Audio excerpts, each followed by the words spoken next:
Commissioner, you have no doubt that Polo Carvajal was telling the truth when he talked about the Zapatero de Oro mine, right? I have no doubt, because when you're in prison, you speak much more freely than when you're in a courtroom. I received information that from the Iranian embassy, an armored Prosegur car was carrying 2 million in cash to deliver it to Podemos. And when I report that, someone immediately calls Prosegur and the armored van turns around. Have you seen that video of Plus Ultra loaded with white packages? Yes, I have seen it.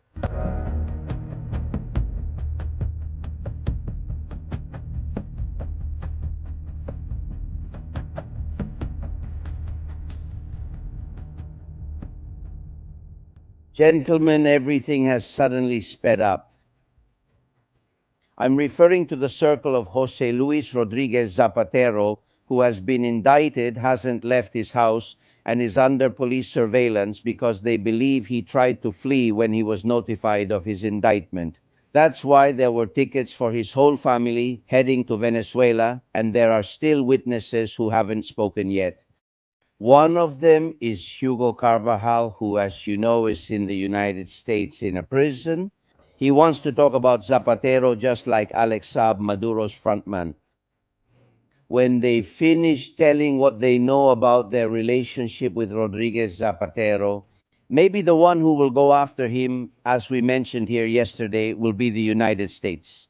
We believe they are about to issue an arrest warrant against the former Spanish president, not for the crimes he is accused of in Spain, but for other more serious ones related to the narco state of Venezuela. Hugo Carvajal had all the secrets. He was the head of intelligence in Venezuela. He was much more than that. A high ranking, well known military officer. He made deals. He said what had to be done. He also allegedly participated in drug trafficking for the cartel of the Suns. And Hugo Carvajal, as you know, was in Madrid until he was arrested and imprisoned in Extremera prison. And there he met another great intelligence expert, Commissioner Jose Manuel Villarejo, and they became friends. They spent long hours talking in the prison library. Jose Manuel Villarejo, how are you? Recovering a bit. It was a very traumatic operation that I had. And well, little by little, I hope and trust that my enemies see that I recover easily. So it hasn't, this operation has been many years now, but well, I trust that at least I don't lack willpower. That's why on Monday, even though I could have testified by video conference about the Kirchner case, I wanted to do it in person. And with great pleasure, I was there and I answered by myself. I'm the only one who has responded to the public prosecutor, and I have no problem doing it. And here I am. He plays both lawyer and defendant. He defends himself. You really are quite a character. What was or what is Polo Carvajal like in terms of character and demeanor?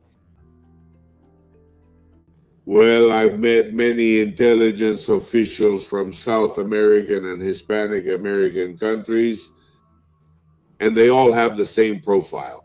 They tend to be very cold people, very cold, very apparently calm, thinking over every phrase or everything they do, every gesture.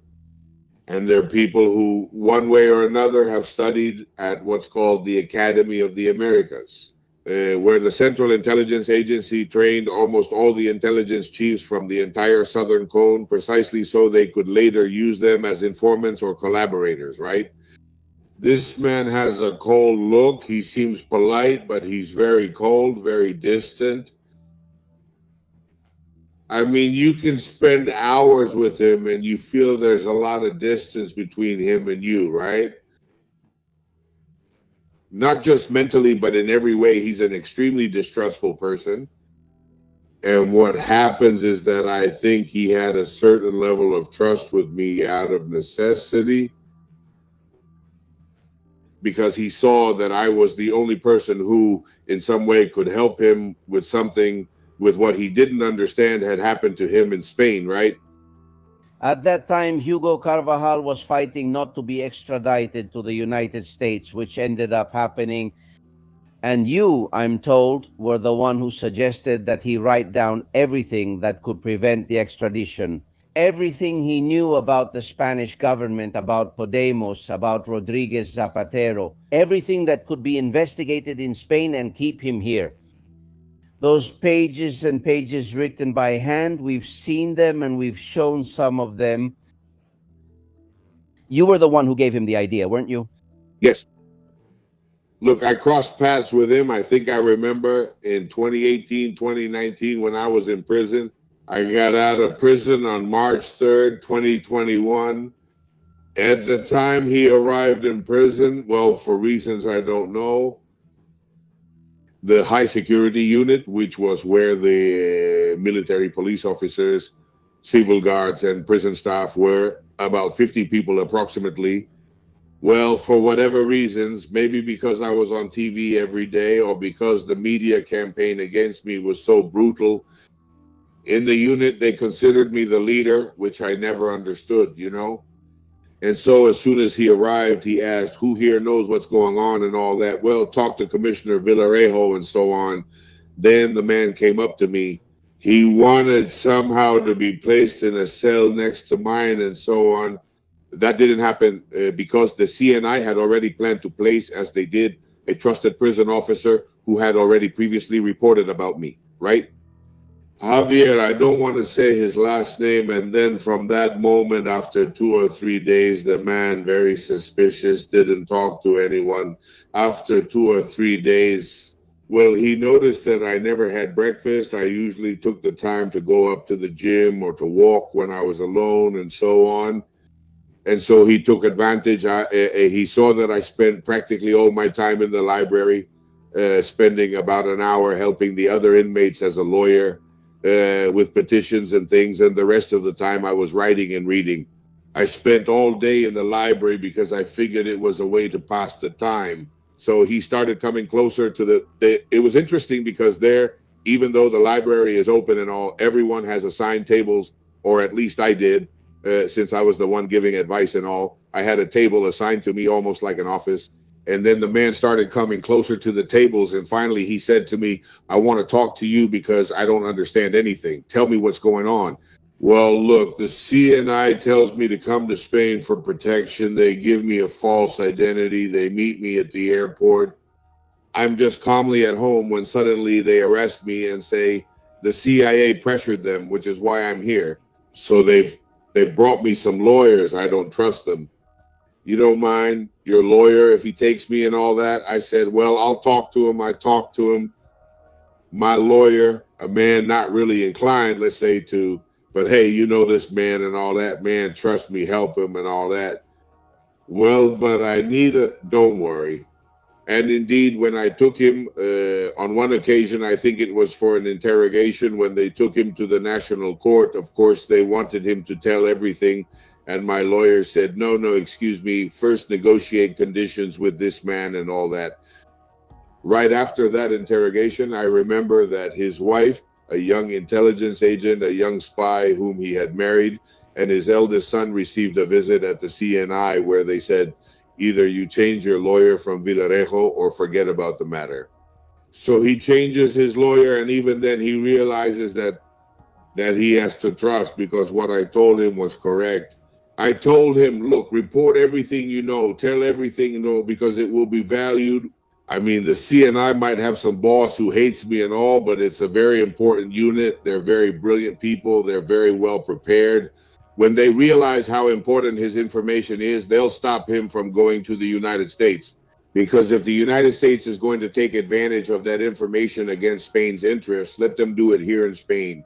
So he said to me, but how am I going to report on people close to the Socialist Party or in the Socialist Party or who have been in the Socialist Party or from Podemos if Podemos is now in the government and all that? I told him, you forget about that. You report everything, and keep in mind that Podemos being in the government is an interesting issue. But knowing Pedro Sanchez, maybe he's interested in knowing some dirt on Podemos, right? And at first he hesitated. He started writing, and in fact, he asked me to write something to introduce the topic, and I did it. I wrote a series of documents to the National Court informing them, look here, the accounts from Petróleos de Venezuela S.A., here's this information. A document that obviously, as was usual with the investigating judge I had at the time, fortunately now retired, I think he just threw them in the trash instead of using them in the bathroom, right? And well, that's how everything was, I reassured him. There came a time, I mean, the people from the CNI or whoever they were so obsessed that they even forbade my family and his family from meeting during visits, which was stupid, because then the rest of the time we were together. So on one occasion, an order, a guy who sent me, an official sent by the director, told me, you should request visiting hours different from Tego's. No, I have to request the time and date that corresponds to me. And he did accept. So why? Because they had noticed that when the visits ended, this man's young wife would approach my wife, asking her things, asking for advice, and so on. And of course, my wife would say, I don't want to know anything about, well, at least talk to her. In the end, in some way, what he needed was for someone to tell him what was going on, right? On one occasion, I remember, and that really stuck with me, he said, hey, I've already figured out how to get out of prison. No way. That's great. Wonderful. They asked me for 10 million euros. I've already paid 3 in advance. And when the other 7 come through, so if you have 10 million, you can get out too. I said, I wish I had them. I said, besides, I don't even like it. If I get out, I hope to get out, because some of the appeals I made were useless. My good lawyer, who, by the way, I want to say is the great defender of my case, not me. I'm co-counsel, but I'm just an apprentice compared to him. And then indeed, one day, the third section surprisingly said that his case was a political case and therefore they should release him. And that's it, man. Before leaving, he called me and said, hey, if there's any problem or anything, talk to a few people he pointed out to me and so on. And I said, I don't know if I'm ever going to get out of here, but I thank you. And then he was actually hiding for over a year, hiding from what they told me later. And also this prison officer I mentioned before, who was the one who made sure he was put in his same cell. Whenever he returned from leave, he would say he had been with him in Alicante or elsewhere, and that he ate, that he had dinner and so on. And then afterwards he would report to the CNI about what he had done and so on. And that he was calm because the CNI was going to protect him. What happened? The Central Intelligence Agency got suspicious at a certain point and they did their own investigation. Since for the Americans, Spain is like just another one of their fiefdoms or just another province like Alabama, they set up their own operation, found him, and once they found him, they said, hey, he's here. And of course, they forced his arrest because of that information. And when that happens, I'm already out. He was actually arrested in 21, let's remember, and I was already out. But even so, I kept in touch with some of the contacts he had given me to see how I could help him, right? But actually, even though I was already retired, I am retired. I have access to information and everything, getting together with people so they can tell me things. I can't help it. That's how badly things have gone for me in life, right? And that's why last year in August, I allowed myself to predict that Maduro was going to fall and that Zapatero would follow in August of last year, you know? People were surprised. And it's because, apart from that information I had from Hugo Carvajal's circle, I had a lot of information from HSI, right? Which is Homeland Security Investigations, which is an intelligence group among the 14 or 15 intelligence services that exist and that were structured. I think I remember what is called DHS, the Department of Homeland Security. That is, when the September 11 attacks happened, they established a kind of central unit where the whole range of intelligence services were brought together into one, but then each one still has its independence. These people from the Department of Homeland Security, which later became famous because of the Zapatero matter, are people no less than about 10,000 agents. I mean, they are people who come from customs, many of them. who have training and a very interesting philosophy like all Americans, which is preventive.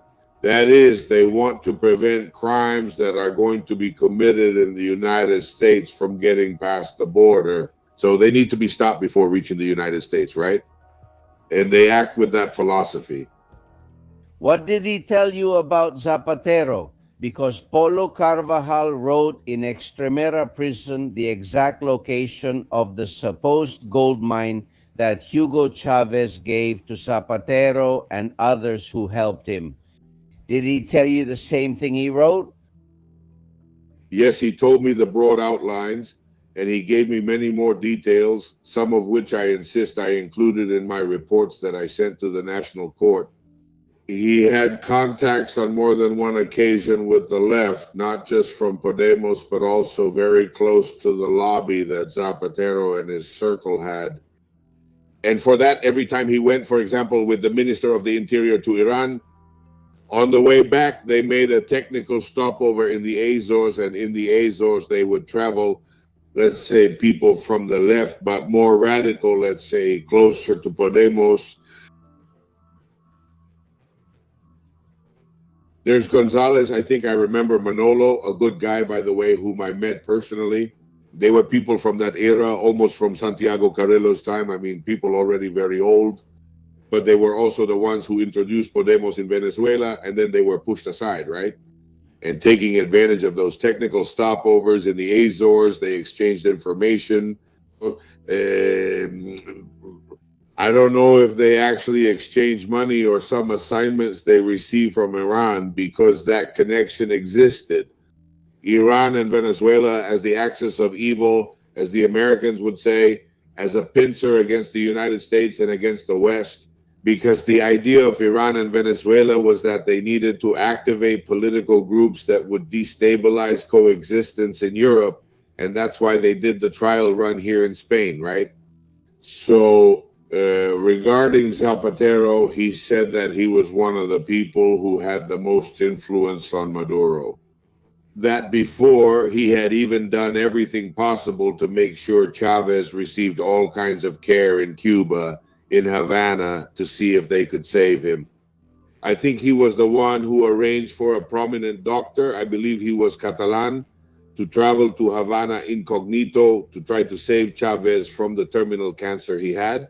In other words, he was a person who had that kind of spiritual influence, so to speak. And that's why Venezuela has, as a curse, the wealth of an incredibly rich country, where even though the Chinese have taken almost all of the raw materials and so on, there's still plenty left. And that's why they established the block system, both in oil concessions and in the granting of rights to exploit raw materials of gold and so on throughout the basin, which is extremely rich in materials. And well, he would tell me all of that, and I would say to him, tell them, but but if you talk about Zapatero, then no, sorry, if you talk about Zapatero or you talk about Podemos or about this and that, what they don't want is for you to leave here and so on. He managed to do it right up to the last moment. Commissioner, you have no doubt that Polo Carvajal was telling the truth when he talked about Zapatero's gold mine, right? I have no doubt, because when you're in prison, you speak much more freely than when you're in court. The walks in the yard, you can skip the psychologist or psychiatrist if you trust the person next to you, because you tell them, well, how bad you feel about your family, how you ended up here, basically, just like we've all felt, not understanding after having done a series of jobs and all that. Suddenly someone decides to cut the puppet strings. After all, we're the ones who have worked in intelligence and all that. And in this case, he was telling me about his personal issues, about the problems he was having with his young wife. That the older children didn't like her because she was someone who had replaced their mother, and how he was dealing with it. Well, those kinds of personal matters, a person tells you these things in that critical situation. And besides, he had no reason to. I mean, that information, he told me after a long time of and I practically had to pry it out of him because he didn't want to. He just didn't. He was a person, as I've said, very distrustful, very cold, very much like that. No, but how am I going to give you any information? I mean, the bank account details of Petróleos de Venezuela S.A., where transfers were made, I reported all of that to the national court. It was incredibly hard for me. The power and so on. Which law firm did he say he had paid those $3 million to in order to get out of prison? All of that is in my... I don't know what they did with those reports I made, you know, the ones I submitted to the national court. How much did Zapatero receive from Hugo Chavez's government in exchange for those favors he did for Chavismo besides the gold mine? Was there a regular monthly or yearly payment? He didn't give me such precise details, to be honest. The only thing I can tell you is about Mr. Zapatero's concern when I made that statement last August last year.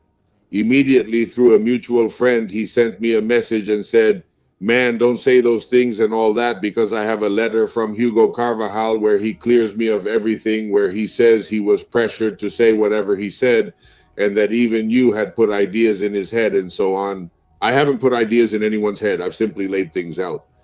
So it seemed absurd to me that all of this, no less than a president of the government like Mr. Zapatero, would send me that message through a mutual friend so that I would stop talking about the future that awaited Maduro and the future that awaited him.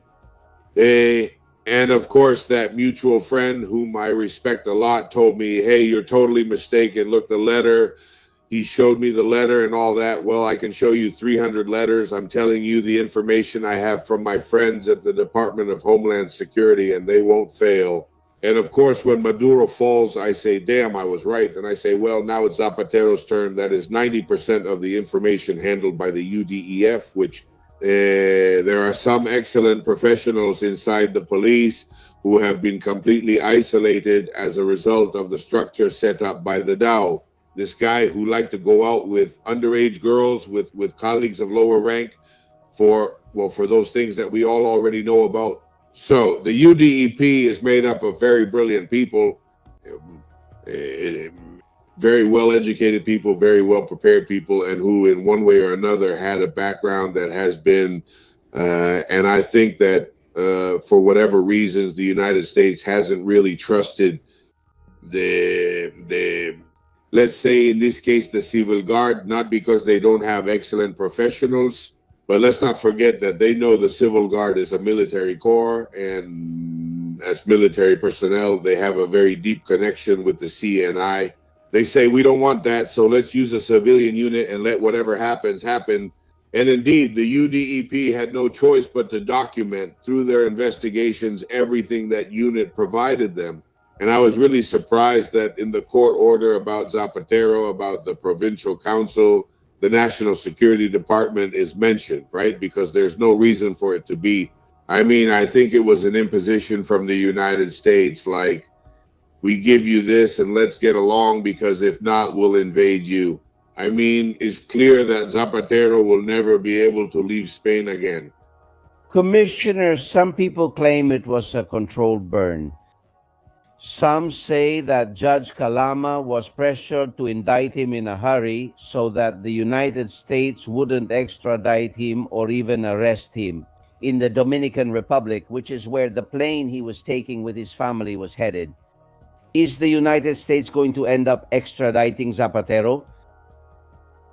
Well, fortunately, the move that was made in Spain, as I keep saying, whether or not I agree with the politics or ideology of Mr. Zapatero, but Mr. Zapatero has served as this country's prime minister. And therefore, everything that happens to a president of the government from outside our borders, well, it's a catastrophe for our image, whether we like it or not. And in that sense, fortunately, when there is already a charge in a country, especially the country of origin, where the person is a national, Mr. Zapatero, you can no longer request extradition for the same acts. I understand that no, they wouldn't grant it, because since he is a national, Spain hardly ever grants the extradition of its nationals. What they ask is to try him here. What I do know is that these friends I mentioned earlier, when he was charged, right? I spoke with them the next day or so, and they told me he barely made it and so on. What do you mean he barely made it? He says, but the thing is, man, these Dominicans go along with us because they're really afraid of us. We warned them that we were going to arrest Zapatero over there in the Dominican Republic. And so they've used the Spanish attaches from the embassy to give them a heads up.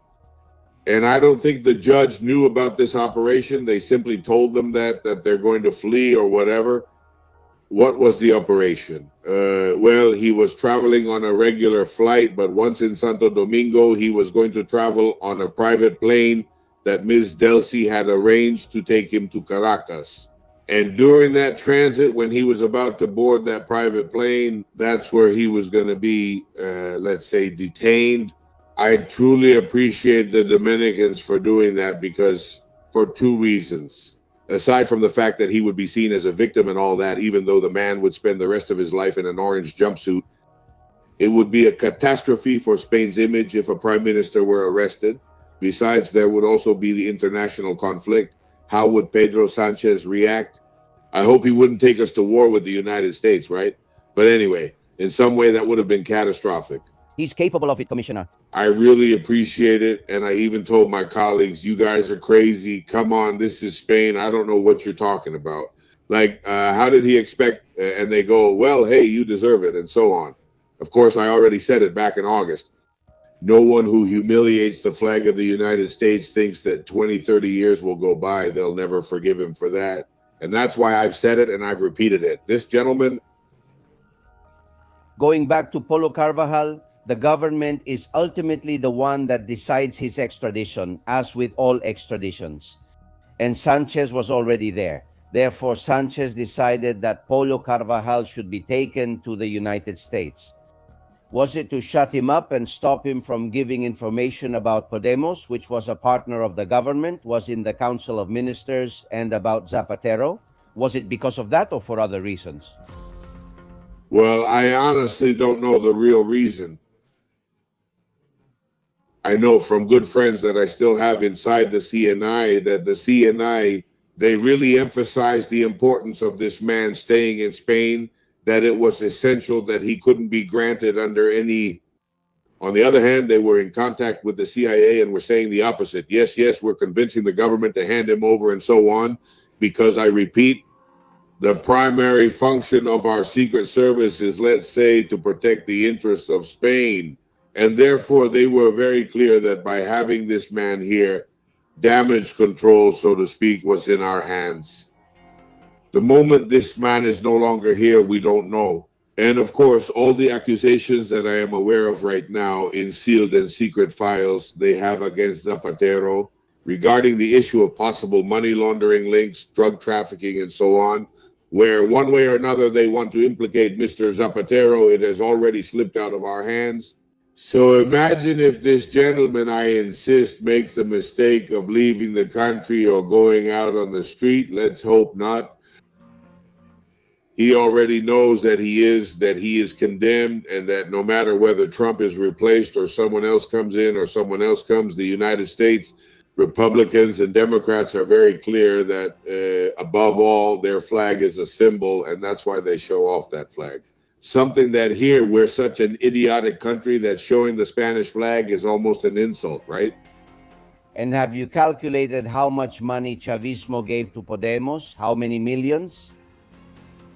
Well, the information I had before going to prison, which I put into a series of reports that nobody paid attention to, because I was about to travel to the United States and Colombia to meet with people who worked with the Venezuelan Secret Service, who were going to give me some information. There is a meeting with members of ETA. I have mentioned it in several of my reports at the National Court. Several members of ETA, SEBIN, the Cuban Secret Service, the Venezuelan Secret Service, and people from Podemos, where it is arranged that Venezuela, let's say, releases $100 million for this kind of national destabilization activities. I don't know how much money has or hasn't reached Podemos, but what I can tell you is that one of the reasons I started to become a problem for some people is that I received information that from the Iranian embassy, an armored Prosegur car was carrying 2 million in cash to deliver to Podemos. And when I report that, someone immediately calls Prosegur and the armored truck turns around. The truck turns around. Of course, on that occasion, I was the one who reported it, and therefore, but I haven't been able to find out every time there has or hasn't been a transfer of money. But what I can assure you is that anything that undermines social stability in the West is beneficial to this entire dictatorship. And whether we like it or not, the Spanish people are peaceful people. And if there's any kind of unrest or disturbance, it's caused by the politicians. No, not going out, fortunately. I, for example, used to go a lot. Well, I used to go a lot to Catalonia, or I've gone a lot to San Sebastian, to such places. And I have never encountered any kind of tension, any kind of, quite the opposite. Some people have even recognized me and asked me for a selfie, or in Andorra or so. That is to say, surprisingly, all that tension they say exists is not true. And of course, that's why a series of mechanisms are activated through the agitprop system, where obviously, let's not forget that those who make up Podemos are all graduates in political science, right? One of the first subjects you study is that, right? In the image from a video that exists, I've spoken to people who've seen it. A Plus Ultra plane loaded with white packages on all the seats and with pallets full of white packages in the cargo hold. I've been told that image was obtained or at least distributed by Israeli intelligence, and the United States has it. It would prove that Plus Ultra was used for many things: arms trafficking, possibly drug trafficking, and human trafficking. That's, is that why Plus Ultra was bailed out? Was it necessary to maintain the Caracas Equatorial Guinea Europe connection? Well, I have that information too, and I got it after getting out of prison because I insist I have continued to maintain good relationships with my old friends in the intelligence services, not only from other countries, but also here in Spain. And the main problem is that not having bailed out, let's say, that company would have meant that one or two planes, which were the ones they had leased, etc., would have ended up in a hangar.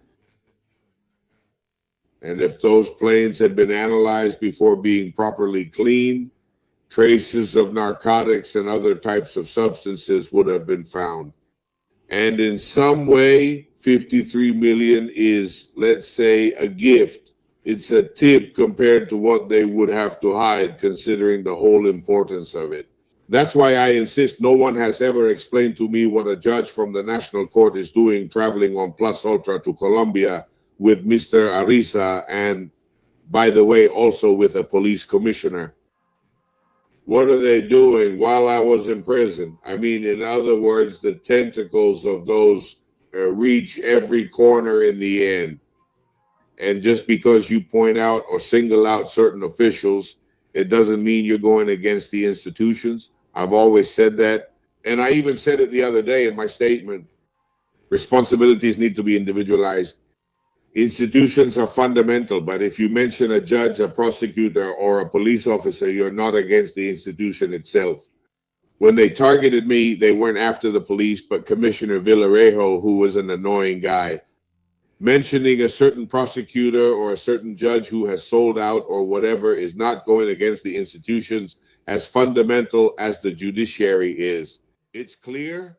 And that's important. And that's important to make clear that what needs to be done is to go all the way. That the ability to conduct objective and independent investigations, and that above all, impunity comes to an end. That is to say, certain terrible acts are uncovered and nothing happens. There are no consequences. And since there are no consequences, that impunity is what does so much harm to the rule of law. And the citizens, I insist, in a country as wonderful as Spain, deserve politicians who are a bit more responsible. I have to say that with a few honorable exceptions. I have known such politicians, but lately, honestly, all I see is a bunch of rejects. Have you seen that video of Plus Ultra loaded with white packages? I've seen it, yes, I've seen it. There's no doubt that it was the Plus Ultra company transporting that, right? Well, to tell you with absolute certainty, I can't say that. I mean, I've seen that video. I noticed the detail. They lift one of the panels showing the plane's assigned numbers and so on, where an identifier appears that later matches one of the planes, but I wasn't there. And the information needs to be verified, right? There was a mark, a seal on the packages. Of course, but besides the mark and the seal on the packages, Mr. Castillo, besides that, in the video, I think I remember that underneath, let's say, certain panels, there is what is called the nomenclature that is assigned both to the body of the plane and to all the components. And what is that for? It's for when modifications need to be made, when there is material fatigue and so on. So those numbers that appear in that video match the planes operated by Plus Ultra, which establishes a connection. I insist, I wasn't there, so I can't. Would it be the cartel of the Suns that used Plus Ultra's planes to transport that drug? Without a doubt, of course, without a doubt. But the thing you have to understand, I've said it many times, is that drug trafficking generates such a huge amount of money on such a massive scale that it contaminates everything around it. So those countries where they allow, tolerate, or participate in drug trafficking, well, they know it's a much more important industry than all the others, right? And at a certain point, Chavez wisely understood that, and then Maduro inherited it, that Venezuela could be a transit point, a sort of aircraft carrier, so to speak, close to the United States as a transit place for drugs, right? And then... Sí, pero aquí lo grave, but here is that Pedro Sanchez's government approves the bailout and Zapatero insists that it be approved. And the million-dollar question is if both of them knew that this bailout facilitated drug trafficking by the cartel of the Suns. Do you think Zapatero and Sanchez knew about it? Look, when it comes to Zapatero, I have my doubts that he didn't know, you know? As for Pedro Sanchez, well, I've already said it. One of the reasons why they filed a complaint against me in 2024 and what is now called the underbelly of the Socialist Party are the ones who use me and my recordings and so on to justify all their actions. I'm not exactly, back in 2014, I already wrote a thorough report about what I thought of Pedro Sanchez. But for me, I have the impression that this man is much more obsessed with staying in power than with the day-to-day, with thorough control. And that's why he has such personal control over the team he leaves behind that I think he delegates quite a bit and works in broad strokes. No, he's not focused on the fine details. That's why he doesn't control his operatives, let's say. And one ends up in prison and the other one, well, in the day-to-day, because all he wants is to have everything under control and for his team to do the things that he, let's say, doesn't want to do. About Zapatero, I insist, I have little doubt that he's not aware of the issues. About Pedro Sanchez, that's where I have my doubts. But what there's no doubt about is that Zapatero tells Pedro, hey, I want this done for me. He does it for him because he knows he owes his life to Zapatero for many reasons, right? And the last question, and you can answer it if you want, and if not, I'll understand. Did you also work for Rodriguez Zapatero's government? Yes, of course I worked. I mean, look, I came back in 93 because Minister Corcuera asked me to return under a series of conditions. I've explained it countless times as an intelligence agent. And then when he arrives, I mean, after 96, when he comes, The People's Party, where I keep working, inherits me, let's say, from the Socialist Party. And when in 2004, after those attacks, which I have explained explicitly in my book, The State Against Me, how it was forged and how it was done, they asked me to continue to keep working. And so I take part in a series of actions. For example, what was I going to say? The Faison tip off a series of tasks, in short, of a more or less delicate nature that fortunately for Mr. Pedro Sanchez don't come out, right? Because they've already said several times, the CNI itself, that only about 40% of my files have been decrypted, right?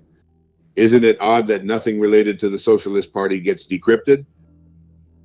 Have you heard Federico Trillo presenting a book? For the first time, he confessed, being the Minister of Defense during 11M, that he believes the March 11th attack was carried out by Moroccan intelligence with help from French intelligence. He's on the right track, isn't he? Well, that's the argument I've always maintained, and they called me crazy for it. That's the argument that appears, I insist, in my... I don't want to promote my book, The State Against Me, where I dedicate almost a quarter of the book to explaining the whole process. Information that I got from the Syrian Mujabara and from the Lebanese one. That is to say, that's true. That's how it is. And I regret that it took so many years for, instead of ridiculing me and calling me crazy and a fanatic, etc. I mean, there is a series of information that I provide to the National Court on that subject. And that's the reason why, while I was in prison, they asked me to testify about the 11M. The thing is that later they didn't pay attention to me when I testified in the Senate, Mr. Garcia Castellon, and he took that opportunity to inform me about the famous Dina case and so on and so on. I mean, I have no doubt that that's how it happened, and that the terrible attack that changed Spain's history and that we endured.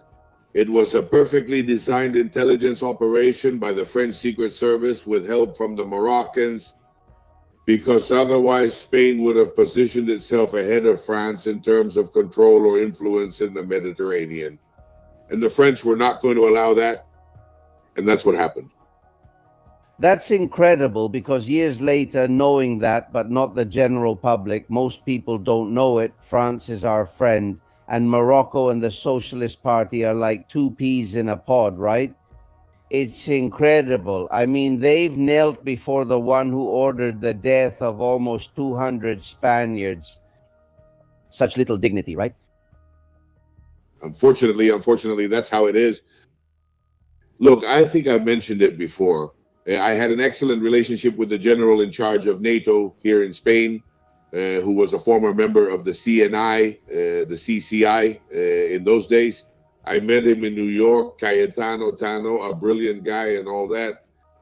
And one of the times he invited me near my house because I was in Bobadilla, and the whole NATO structure and all that, it was near here, in an area called Redamalis. And while talking at that meal with several other people, I was explaining my thesis, and he said to me, "Why don't you just shut up already? You're going to make our lives difficult. What do you want? Should we declare war on France or Morocco? We'll lose. So therefore, please, what are we going to do?" I mean, what they've suffered is collateral damage. It was an intelligence operation to alter the political course. And the same thing with the Gal issue, too. Back in the day in France, people who had nothing to do with ETA were also killed as collateral damage. Therefore, states understand that for the good of their country, tough and delicate operations have to be carried out, and we had to face that terrible tragedy. Of course, that's true, put bluntly, but what's unfair is that those poor people who were traveling on the subway that day should never have suffered. And that's why I feel such terrible indignation, which I've always maintained, and my absolute solidarity with the victims and their families.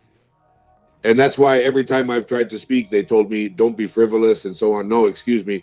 Just like I tried to warn about the attacks on La Rambla. So that's the reason why I end up being an inconvenient witness. And that's why after being retired for a year and a half, they decide to destroy me and portray me, well, as if I were making bombs at home to plant them on Castellana, right? It's that simple, right? Tremendos. Commissioner Jose Manuel Villarejo, you and I could talk for hours. You have insider information about almost everything that matters most to this country. Thank you for your time always and for your courtesy to this program. It's a pleasure. It's an honor for me to join you. As I've told you before, I watch you every night. When I get home, I relax a lot because also you're one of the few brave people who dares to tell the truth. I hope they give you much more time. I just hope I don't end up in Extremera. Well, it's not such a bad place after all. Take care. A hug. Thank you very much. See you later. Castillón Confidencial by Albert Castillón.